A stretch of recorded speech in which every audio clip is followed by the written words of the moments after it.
soo dhawaada daawadayaal galab wanaagsan qodobada xiisaha leh aad galabnimadan aad halkan ku daawan doontaan haddii ay baraali laga helana waxaa ka mid noqonaya goor dhaweed tuulada Tixsheekh Awaare ayaana lagu afduubtay gaadiid ay lahaayeen ciidamada beesha Samaroon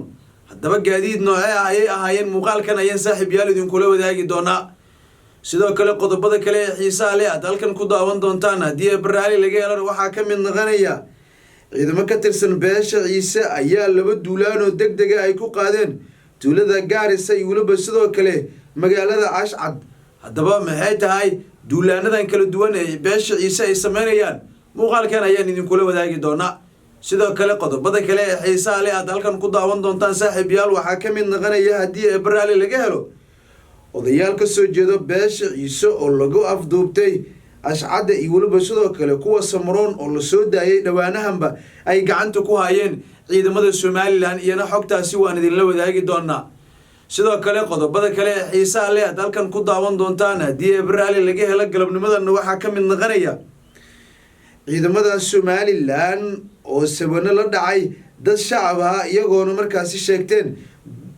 dhibaatadaasi ay dadkaasi u geysteen haddaba maxay tahay dadkan dhibaatada loo geystay ayaa sidoo kale muuqaalkan idin kula wadaagi doonaa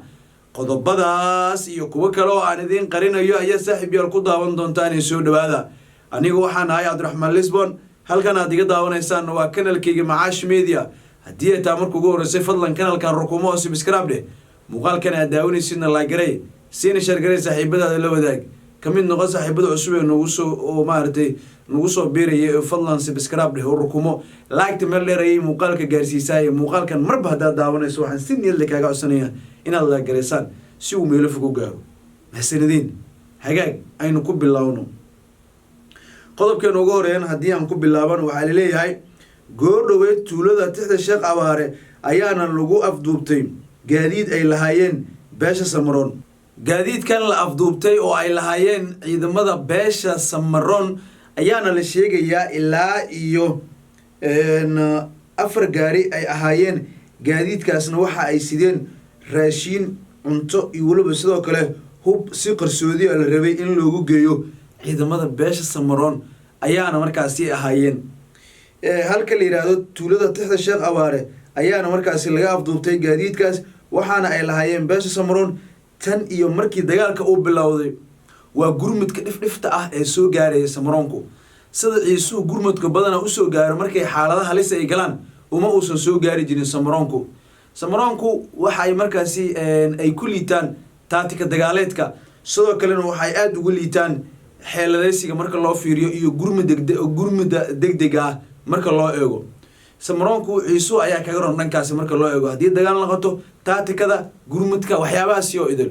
balse Samaroonku waxa ay naqatay kuwii dhifta ah ay soo gaari jireen in sidaan dhaxda loogu afduubto oo hadda waxa la leeyahay gaadiidkan iyo waliba sidoo kale waa wixii ay ku noolaan lahaayeen muddo 5 bilood ah ay ahaayeen raashinkaasi iyo waliba sidoo kale waxa markaasi la fahansan yahay in ay saarnaayeen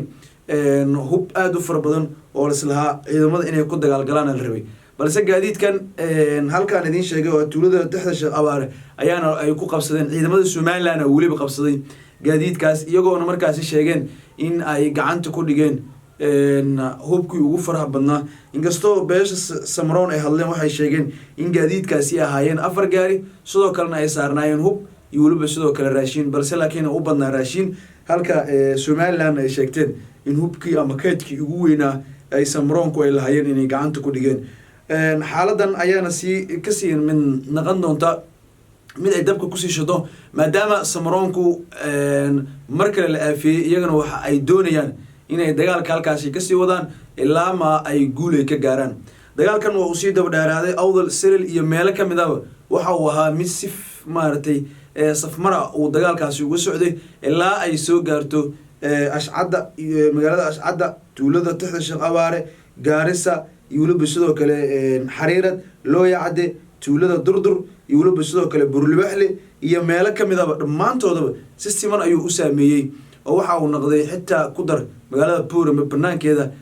meelo badan lagu dagaalamay marka waana macquul in uu dagaalkan uu sii xoogeysto maxaa yeelay sida ay hadda wax ku socdaan marka loo eegona waa uu kusii daraya tan iyo markii dagaalkan uu bilowday xaaladana waa allow sahal oo marba marka kasii dambaysa Somaliland waxay ku gardaroonaysaa Samroon iyo Ciisu kuwaasoo dhammaantood ay doonayso inay kaga adkaato qodobkeena kale xigan haddii aan fiiriyana ciidamo ka tirsan beesha Ciise ayaa laba duulaan oo degdega ay ku qaadeen tuulada Gaarisa iyo waliba sidoo kale magaalada Ashcad iyadoona markaasi xaaladdu haddu ay magaalooyinkaasi iyo tuulooyinkaasiba ay ku sugan yihiin xaalad halis ah dhowr jiha oo laba dhinac ah ay ciidamada beesha Ciise ay qaadeen tan iyo markii dagaalkan uu bilowday taasoo ku muujinayso hal adeega iyo waliba sidoo kale tactica dagaaleedka ay beesha Ciise ay degsadeen dhowrkii maalmood ama aan ka soo qaadno 48 saacadood u dambeysay laba dagaal ay qaadeen midna 4 jiha ay wax ku weerareen midna 2 jiha ay wax ku weerarayaan oo dagaalkan hadda dhacay oo aan ku sheegayo waxa la leeyahay ciidamada labada jiha ay weerareen waa waliba tuulada Gaarisa iyo waliba soo kale magaalada Ashcad ay ciidamadooda kala weerareen taas oo ku cadeynayso in ciidana u dhankan weeraray ciidana dhankan u weeraray taas oo ay doonayaan in si degdega ay gabi ahaanba ay kula wareegaan meelihii ay rabaan beesha Ciise sidaas ay rabaan oo waxa ay markaasi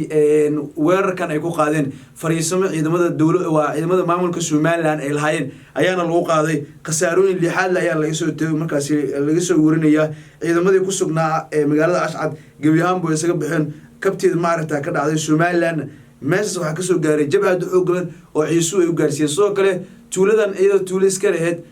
durbaba maaragtay wali dagaalkeeda wuu socdaa balse laakiin qaybo kamid ah tuulada waxa ku sugan ciidamada geesiyaasha beesha Ciise tan iyo markii dagaalkan uu bilowday waxa uu noqday mid aanan markaasi loo meeldayn oo aanan laga fiirsan maadaama dad shacbi halkaasi degnaayeen dhibaatooyin khasaarooyin waaweyn ayaan halkaasi laga soo warinaya iyadoo aan loogeen dagaalkaasi halka uu ku dambeyn doono dhanka kalena aan fiiriyo qodobkeena kale xigo odayaal ka soo jeeda beesha Ciise oo laga afduubtay magaalada Ashcad iyo waliba sidoo kale kuwa Samroon oo la soo daayay sidaad ogeydeenba horena muuqaaladeeda hore waa idinku sheegay odayaal ka soo jeeda Samroon hore loo afduubtay oo waxay gacanta ku hayeen Somaliland magaalada Xariiradan laga afduubtay waxa dhacday maanta in Somaliland ay markaas sii deysay odayaal dhaqameed ka soo jeedo beesha Samroon kuwaasoo loo soo diray meeshii ayaga laga qabtay oo laga afduubtay balse waxa dhacday maanta in magaalada Ashcad ciidamo ku maartay odayaalka ka soo jeedo beesha Ciise halkaasi lagu afduubtay iyadoona gabi ahaanba gacan ku heentooda hadda Somaliland ay sheegatay waxay sheegeen inay gacanta ku hayaan odayaashaas iyadoona markaasi ay tilmaameen in dad maqaam sare ay leh dhanka beesha Ciise ay ku jiraan dadka ay soo qabteen inkastoo warbaahintu aysan u soo bandhigin haddana waxa ay sheegeen in ay hayaan odayaal ilaa iyo tiradooda 10 kor u dhaafaysa kuwaas oo la jirsanayay ama la jirayba beesha Ciise haddana gacanta iyagu ku hayaan ayna noqon doonto in ay iyagu mudankooda ay marin doonaan kuwii hore Samroon ay haysteen hadda way soo daayeen balse hadda waxay haystaan kuwa beesha Ciise oo ay maanta ka qabteen magaalada Ashcad oo iyana markaasi magaalooyinka iyo waliba soo kale tuulooyinka sida weyn marka looga dagaalamayo ay ku soo biirtay hore haddii aad ogeedeen tuulooyin deegaano iyo magaalada Xariirad iyo qaybo kamid ah loo isku haystay hadda sheekadu way soo bedeshay oo waxa ay noqotay in magaalada Ashcad ay dagaalka qayb u ka qaato askar iyo waliba soo kale dad shacab ay halkaas ku dhintaan sidoo kalena muxuu ahaa ciidamadii kuwii Somaliland iyo kuwa beesha Ciise halkaas ku dagaalamaan odayaal hadda la afduubtay oo beesha Ciise ah marka xaaladdu way sii qasmaysaa oo meelba ka sii dambeeyo dabkii kacay looma kala harin ama halaagii dhacay looma kala harin haddii aan maqli jirtay waa tan oo kale maxaa yeelay dagaalkii ka soo bilowday Awdal iyo Salel gabi ahaanba waa uu saameeyay deegaanadii tuulooyinkii iyo waliba soo kale magaalooyinkii yaryar ee Urdunka ah qodobkan ugu dambeeyay haddii aan fiirino ciidamada Somaliland waxay sabana la dhaceen dad shacab ah iyagoona ku sugnaa magaalada Ashcad dadkan shacbiga ayaa la sheegay in ay dad markaasi aan waxba galabsanahayn waliba dad shacab ay ahaayeen oo xitaa aan qayb ka ahayn dagaalkan ilaa iyo hadda inta la xaqiijiyay 7 qofood ayaa ku dhimatay 7kii ay tuureen ciidamada Somaliland dhaawacyana waa ay jiraan inkastoo aan la sheegin dad Ciise ama Samroon ah aysan ku geeriyoon Somaliland waxay sheegteen inay guul weyn ay ahayd sabanada dadkaasi lagu dhuftay ahaayeen dad markaasi u shaqeynayay beesha Samroon iyo Ciise oo markaasi isku dhinac ah balse laakiin Ciise waa uu beeniyay waxa uu sheegay in aysan dadkaasi dad shacbi ahaayeen oo aysan iyaga qayb ka ahayn guudaan intaas ayaan jeclahay daawad inaan ku soo gabagabay muuqaalkan haddii halkan la soo gaartay waxa taa qof qalbi wanaagsan waxaan asla kaaga codsanaya inaad page-ka soo follow gareysid muuqaalkan la garay si sheekay saaxiibada looda ku meesantiin daawashada muuqaalkan meesanadin